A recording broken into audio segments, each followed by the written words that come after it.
California ਦਾ ਇੱਕ ਜੱਜ ਉਸ ਨੂੰ ਉਸਦੀ ਹੀ ਵਾਈਫ ਦੇ ਕਤਲ ਦੇ ਮਾਮਲੇ ਵਿੱਚ ਗਿਲਟੀ ਜਿਹੜਾ ਆ ਦੋਸ਼ੀ ਪਾਇਆ ਗਿਆ ਹੈਗਾ ਆ।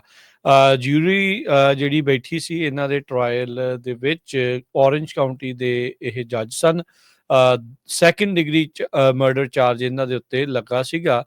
ਦੋਸ਼ ਸੀਗਾ ਵੀ ਇਹਨਾਂ ਨੇ ਆਪਣੀ ਵਾਈਫ ਨੂੰ ਗੋਲੀ ਮਾਰ ਕੇ ਜਿਹੜਾ ਉਹ ਮਾਰ ਦਿੱਤਾ। ਟੀਵੀ ਵੇਖਦੇ ਵੇਖਦੇ ਝਗੜਾ ਹੋਇਆ, ਉਸ ਤੋਂ ਬਾਅਦ ਦੇ ਵਿੱਚ ਕਹਿੰਦੇ ਵੀ ਇਹ ਚੀਜ਼ ਵਾਪਰੀ ਹੈਗੀ ਆ। ਪਿਛਲੇ ਮਹੀਨੇ ਇੱਕ ਹੋਰ ਜਿਊਰੀ ਨੇ 11/1 ਦੇ ਜਿਹੜੇ ਸਟੇਲਮੇਟ ਤੋਂ ਬਾਅਦ ਦੇ ਵਿੱਚ ਇਹ ਦਾ ਟਰਾਇਲ ਜਿਹੜਾ ਮਿਸ ਟਰਾਇਲ ਜਿਹੜਾ ਉਹ ਹੋ ਗਿਆ ਸੀ।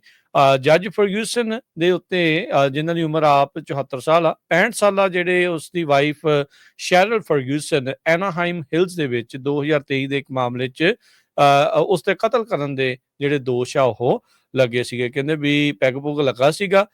ਮਨੀ ਨੂੰ ਲੈ ਕੇ ਟੀਵੀ ਦੇਖਦੇ ਹੋਏ ਇਹ ਜਿਹੜਾ ਰੌਲਾ ਆ ਉਹ ਇੰਨਾ ਜ਼ਿਆਦਾ ਵੱਧ ਗਿਆ ਵੀ ਜੱਜ ਨੇ ਗੋਲੀ ਮਾਰ ਕੇ ਹੀ ਆਪਣੀ ਘਰਵਾਲੀ ਦੀ ਹੱਤਿਆ ਜਿਹੜੀ ਉਹ ਕਰ ਦਿੱਤੀ ਹੈਗੀ ਆ। ਸੋ ਕਹਿੰਦੇ ਵੀ ਜਦ ਦਾਰੂ ਵੀ ਪੀ ਰਿਹਾ ਸੀਗਾ, ਪੈਗ ਲਾ ਰਿਹਾ ਸੀਗਾ, ਤਾਂ ਉਹਨੇ ਗਨ ਲਾਈਕ ਹੈਂਡ ਜੈਸਚਰਸ ਆਪਣੀ ਵਾਈਫ ਦੇ ਵੱਲ ਨੂੰ ਜਿਹੜੇ ਉਹ ਕੀਤੇ ਸੀਗੇ।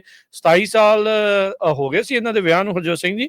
ਤੇ ਇੱਕ ਮੈਕਸੀਕਨ ਰੈਸਟੋਰੈਂਟ ਦੇ ਉੱਤੇ ਵੀ ਇੱਕ ਵਾਰੀ ਪਹਿਲਾਂ ਝਗੜਾ ਜਿਹੜਾ ਉਹ ਕਰ ਚੁੱਕੇ ਸੀਗੇ।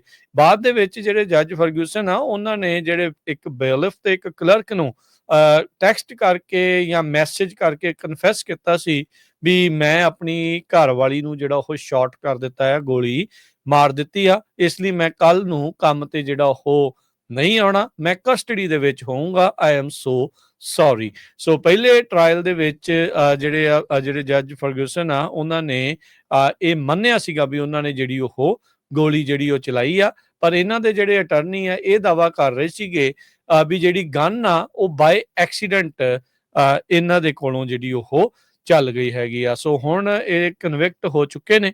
74 ਸਾਲਾਂ ਦਾ ਇਹ ਜਿਹੜਾ ਜੱਜ ਆ, ਹੁਣ ਇਸ ਨੂੰ ਕਹਿੰਦੇ ਵੀ ਜੇ ਸਜ਼ਾ ਸੁਣਾਈ ਜਾਂਦੀ ਆ ਤਾਂ ਮੈਕਸੀਮਮ ਇਸ ਨੂੰ 40 ਸਾਲ ਦੀ ਸਜ਼ਾ ਹੋ ਸਕਦੀ ਆ। ਜੱਜ ਜੈਫਰੀ ਫਰਗਿਊਸਨ ਕਹਿੰਦੇ ਵੀ ਹੁਣ ਜੋ ਆਪ ਕਟਹਿਰੇ ਦੇ ਦੂਜੇ ਪਾਸੇ ਲੋਕਾਂ ਦੀ ਜਿਹੜੇ ਜ਼ਿੰਦਗੀ ਦੇ ਉੱਤੇ ਲੋਕਾਂ ਦੇ ਦੁਆਰਾ ਕੀਤੇ ਗਏ ਇੱਦਾਂ ਦੇ ਕ੍ਰਾਈਮਸ ਨੂੰ ਲੈ ਕੇ ਫੈਸਲਾ ਸੁਣਾਉਂਦੇ ਸੀ, ਅੱਜ ਉਹ ਇਸ ਪਾਸੇ ਹੋਣਗੇ। ਅੱਜ ਇਸ ਪਾਸੇ ਉਹ ਖੜੇ ਨੇ ਤੇ ਇਹਨਾਂ ਦੀ ਜ਼ਿੰਦਗੀ ਦਾ, ਇਹਨਾਂ ਦੇ ਭਵਿੱਖ ਦਾ ਫੈਸਲਾ ਕੋਈ ਹੋਰ ਜੱਜ ਜਲਦ ਹੀ ਕਰਨ ਜਾ ਰਿਹਾ ਹੈ।